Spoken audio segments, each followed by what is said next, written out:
اس کے ساتھ یہ لا حول ولا قوت الا باللہ یہ بھی 3 دفعہ پڑھ لیں، روزانہ یہ 20 دفعہ ہو جائے گا۔ اللہ رب العزت رحمتوں، برکتوں اور کامیابیوں سے ہمکنار کر دے گا۔ بسم اللہ الرحمن الرحیم۔ In the name of Allah, the Beneficent, the Merciful.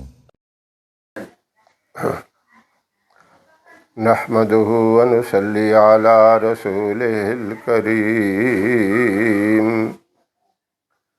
أما بعد فأعوذ بالله من الشيطان الرجيم، بسم الله الرحمن الرحيم۔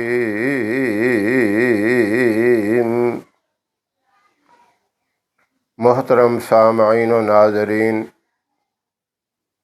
محرم الحرام کا مہینہ رواں دواں ہے۔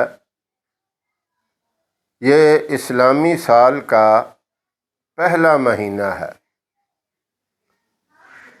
مہینے سال کے 12 ہی ہیں۔ قرآن پاک میں بھی 12 مہینوں کا ذکر آیا کہ جب سے دنیا بنی سال کے 12 ہی مہینے ہیں۔ آپ دیکھتے ہیں اسلامی نام محرم، صفر، ربیع الاول، ربیع الثانی، یہاں سے لے کر ذی الحج تک 12 ہی نام ہیں۔ اور اس کے علاوہ شمسی مہینے جنہیں ہم انگریزی مہینے بھی کہتے ہیں وہ بھی 12 ہی ہیں۔ جنوری، فروری، مارچ، اپریل، دسمبر تک یہ بھی 12 ہی ہیں۔ اور اسی طرح دیسی مہینے جن کو ہندی مہینے بھی کہتے ہیں، چیت، بیساکھ، جیٹھ، ہاڑ، ساون، بھادوں، یہ جو ہیں یہ بھی 12 ہی ہیں۔ یعنی سب کے نزدیک سال کے مہینے 12 ہی ہیں، اور مہینے تو سارے ایک جیسے ہیں۔ ایک ہی طرح کا سورج طلوع ہوتا ہے، غروب ہوتا ہے، ایک ہی ترتیب سے دن رات گرمیوں اور سردیوں میں بڑھتے ہیں، کم ہوتے ہیں، ایک ہی ترتیب ہے۔ لیکن اللہ رب العزت نے ان 12 مہینوں میں 4 مہینے بڑی فضیلت والے رکھے۔ اب ان کی فضیلت کا ذکر قرآن پاک میں نہیں ہے۔ 12 مہینوں کا تو ذکر ہے، لیکن فضیلت کا ذکر نبی کریم صلی اللہ علیہ وسلم نے بتایا۔ اور زمانہ جاہلیت میں بھی ان 4 مہینوں کا بڑا احترام کیا جاتا تھا۔ ان 4 مہینوں میں لڑائی نہیں کرتے تھے، جنگ نہیں کرتے تھے، کسی کو نقصان پہنچانے کی کوشش نہیں کرتے تھے۔ وہ 4 مہینے کون سے ہیں؟ 3 مہینے تو لگاتار ہیں، پے در پے آتے ہیں، ذی قعدہ، ذی الحج اور محرم۔ یہ پہلا مہینہ سال کا محرم، اور ایک مہینہ علیحدہ ہے جو رجب۔ یہ 4 مہینے زمانہ جاہلیت کے اندر بھی بڑے احترام والے سمجھے جاتے تھے۔ اور جب آپ صلی اللہ علیہ وسلم پہ رمضان المبارک کے مہینے کی فضیلت اور اس کی عظمت آئی، جس کا ذکر قرآن پاک میں بھی بڑی تفصیل کے ساتھ ہے، پھر سب سے زیادہ فضیلت والا، سب سے زیادہ بابرکت، اللہ کے نزدیک محتم بالشان مہینہ رمضان المبارک کا ہے۔ لیکن اللہ نے ان 4 مہینے کی فضیلت کو بھی برقرار رکھا، ان کو ختم نہیں کیا۔ لیکن زمانہ جاہلیت میں ایک خرابی ضرور تھی۔ وہ خرابی کیا تھی کہ یہود ایسا کرتے کہ ان 4 مہینوں میں، ذی قعدہ میں، ذی الحج میں یا اس محرم میں اور رجب کے مہینے میں اگر کسی کے ساتھ کوئی تنازع، کوئی لڑائی جھگڑے والا مسئلہ پیش آ جاتا تو یہ کرتے کہ چلو ایسا کرتے ہیں، اب جو محتم بالشان مہینہ ہے یعنی عظمت والا مہینہ ہے، اب محرم میں مسئلہ کوئی بن گیا تو یہ کہتے تھے چلو اب اس میں کر لیتے ہیں لڑائی، اس کو نقصان پہنچا دیتے ہیں، اس سے ہم بدلہ لے لیتے ہیں اور اس کی جگہ سفر میں کے مہینے کا احترام کر لیں گے۔ یہ ان کا ذہن تھا۔ اب اسی طرح کسی دوسرے مہینے میں بھی آ گیا، ذوالقعدہ میں کوئی مسئلہ بن گیا، وہ تو اکٹھے ہیں، ذوالقعدہ، ذوالحج اور محرم 3 مہینے، تو ان سے اگلے مہینے میں وہ کہتے ہیں احترام کر لیں گے، اب ان میں اپنا کام پورا کر لیتے ہیں، دشمنوں سے ہم نمٹ لیتے ہیں، لڑائی جھگڑا کر لیتے ہیں، احترام کو برقرار رکھتے۔ لیکن اللہ نے کہا یہ ہیلا نہیں چلے گا، کیونکہ اسلام کے اندر ہیلے نہیں ہیں، بہانے نہیں ہیں، جس چیز کا احترام ہے وہی ہے۔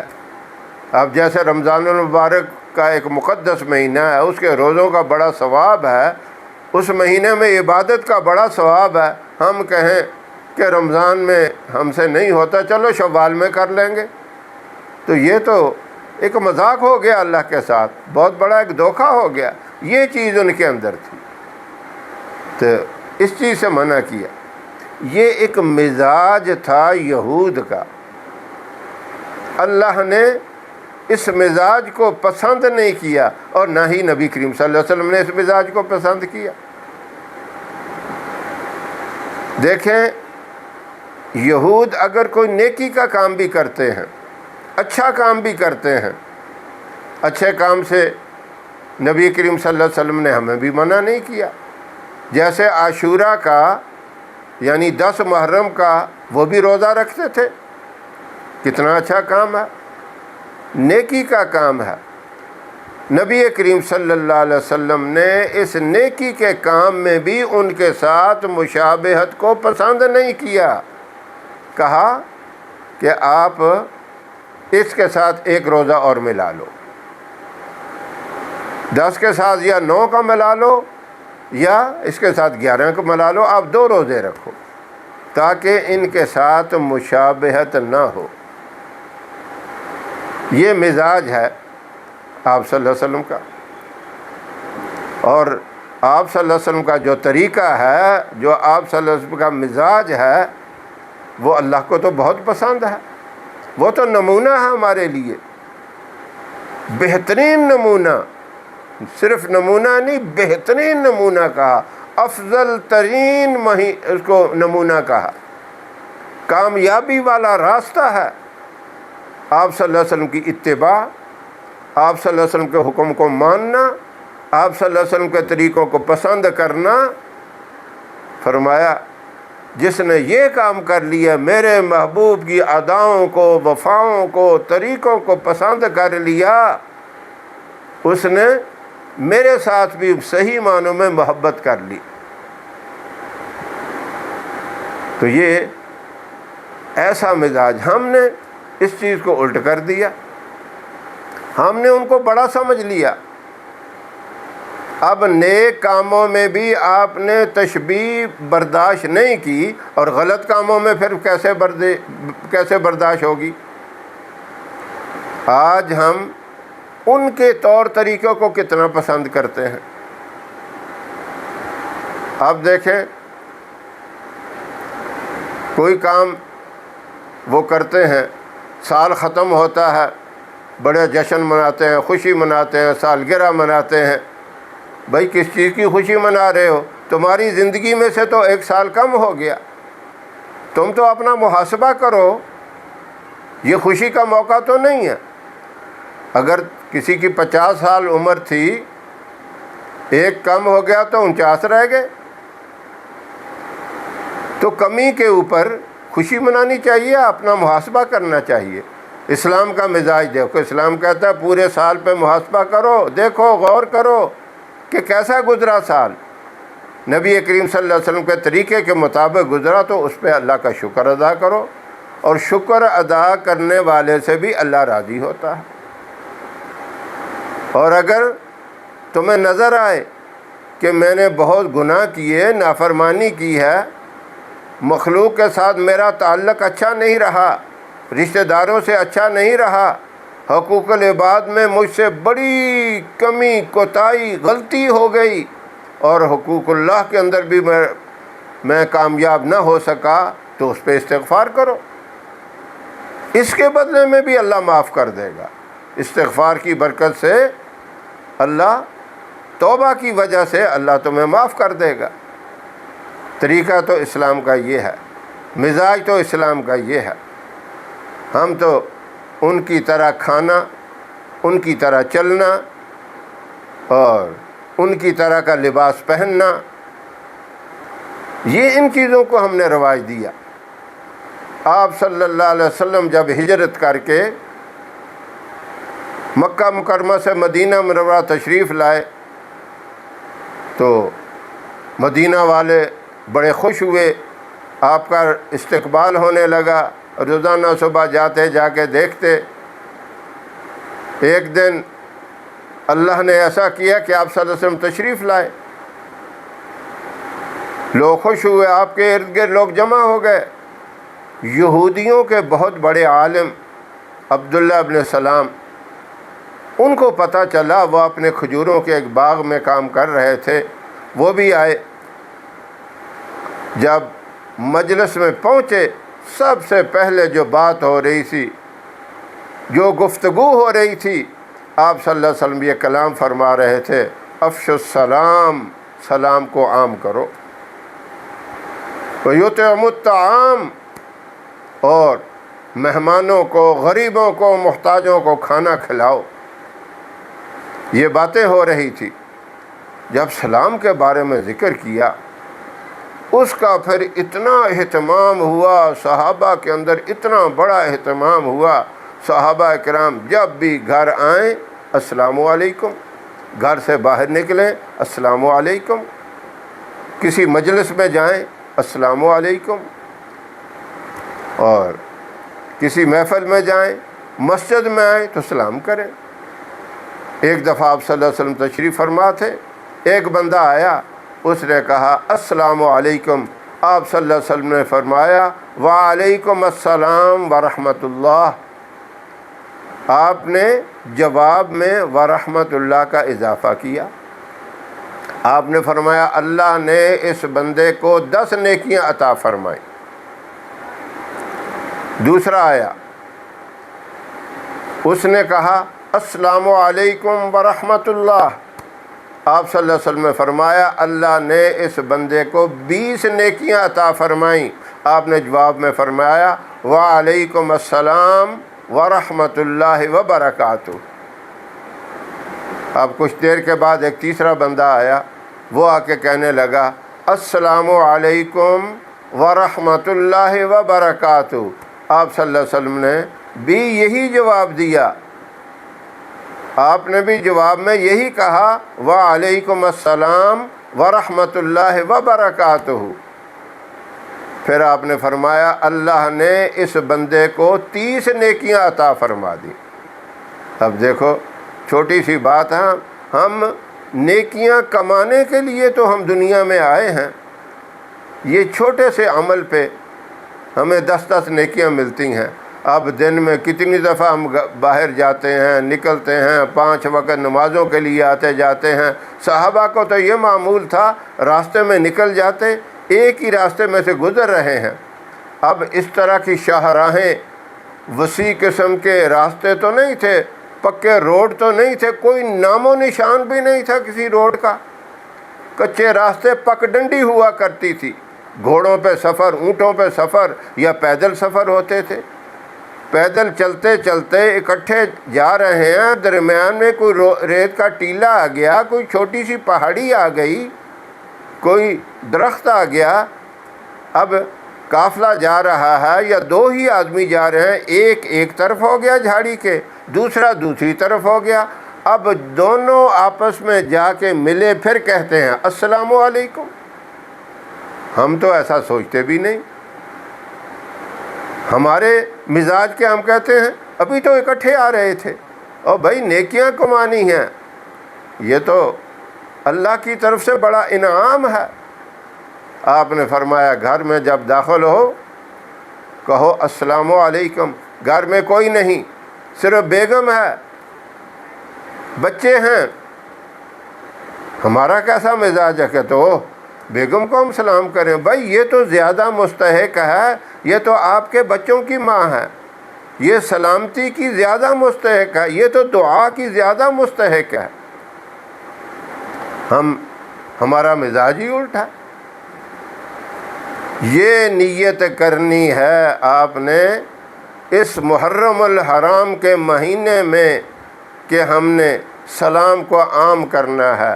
اور دوسرا، مہمان کو کھانا کھلانا ہے، مسافر کو کھانا کھلانا ہے، غریب کو، محتاج کو، تنگ دست کو کھانا کھلانا، اس کی مدد کرنی ہے. اب دیکھیں ایک بندہ صبح سے چلا ہے، آپ کے پاس آیا، صبح 9 بجے چلا، 8 بجے 8:30 بجے ٹھیک ہے اس نے ناشتہ تو کیا ہوگا، 1:30 بجے یا 2 بجے آپ کے پاس پہنچا، عین کھانے کا ٹائم ہے. آپ اسے کہیں گے کہ بھائی ٹھنڈا چلے گا یا گرم چلے گا؟ اب وہ تو شرم کے مارے میں کہے گا کہ بھائی چھوڑو، کسی تکلف کی ضرورت نہیں ہے. بھائی پوچھنے کی ضرورت کیا ہے؟ زمانہ جاہلیت میں یہ ہوا کرتا تھا، جب کوئی کسی کے گھر میں آ جائے، وہ اگر کھانا نہ کھائے تو سمجھتے تھے یہ میرے گھر کا کھانا نہیں کھا رہا، ہو سکتا ہے اس کی نیت ٹھیک نہ ہو، یہ کوئی مجھے نقصان پہنچانے کے لیے آیا ہو. ابراہیم علیہ السلام کا واقعہ تو مشہور ہے، سینکڑوں دفعہ آپ نے سنا ہوگا. وہ تو مہمان کے بغیر کھانا ہی نہیں کھاتے تھے، انتظار کرتے رہتے تھے جب کوئی مہمان آئے تو تب وہ کھانا کھاتے تھے. ایک دفعہ اللہ نے فرشتوں کو بھیج دیا، انسانی شکل میں فرشتے آئے. آپ نے یہ نہیں پوچھا کہ کھانا کھانا ہے یا نہیں کھانا، ٹھنڈا کھانا ہے یا گرم، کیا چلے گا. آپ نے ایک بچڑا ذبح کیا اور ان کی خدمت میں لا کے پیش کر دیا. اب وہ تو فرشتے تھے.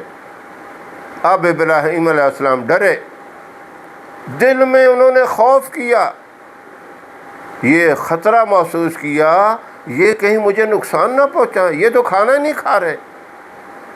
قرآن پاک میں خیفہ کا لفظ آیا ہے، خوف محسوس کیا، ڈر محسوس کیا. فی قلب ہی خوف، خیفہ.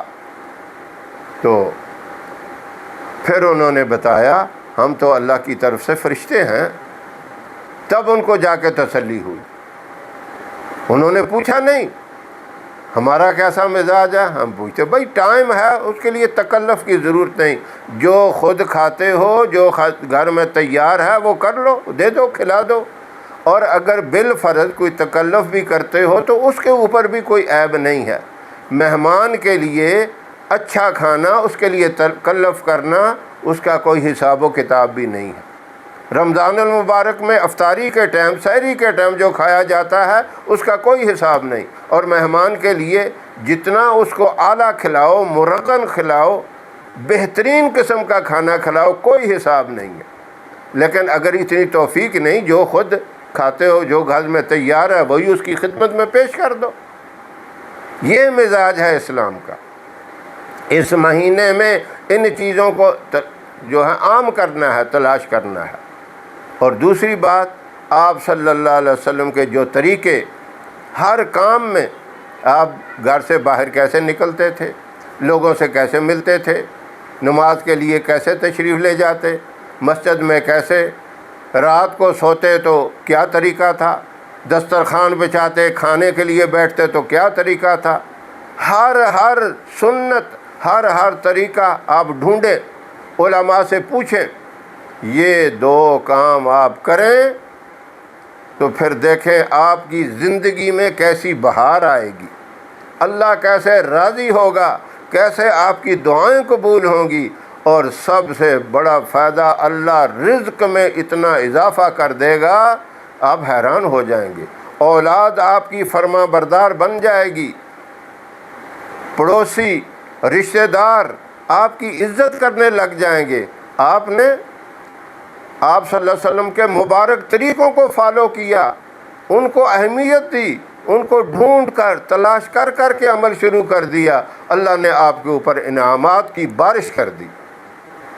آپ کو کوئی وظیفہ کرنے کی ضرورت بھی نہیں، لیکن پھر بھی اس کے ساتھ ایک اہم ترین، ایک بہت خاص، بہت طاقتور، بڑا عظمت والا وظیفہ ہے، آسان سا سارے کرتے ہیں لیکن اس کی اہمیت کو سمجھتے نہیں۔ وہ کیا ہے؟ لا حول ولا قوت الا باللہ۔ کتنا مختصر ہے، اے اللہ تو ہی مجھے نیک کاموں کی توفیق دیتا ہے۔ یہ نہیں سمجھنا کہ یہ میرا کمال ہے، میں نے اتنا بڑا کام کر دیا، نہیں، یہ اللہ نے توفیق دی ہے۔ اور برائیوں سے بھی تو ہی مجھے بچاتا ہے، گناہوں سے بھی بچنے کی توفیق تو ہی دیتا ہے، یہ معنی ہے اس کا۔ معاملہ اللہ پہ چھوڑنا ہے، یہ اللہ نے توفیق دی ہے۔ جب اس بات کو مان لیں گے، اس بات کو تسلیم کر لیں گے، یہ اللہ کی رحمت سے سارا کچھ ہے، اس کی مدد سے سارا کچھ ہے، اس طرح سمجھ کر اس کو دل میں بٹھا کر جب یہ پڑھیں گے تو اللہ آپ سے راضی ہو جائے گا۔ سب سے بڑا فائدہ، سب سے بڑی کامیابی اللہ کو راضی کر دینا ہے، ان باتوں سے اللہ راضی ہوتا ہے۔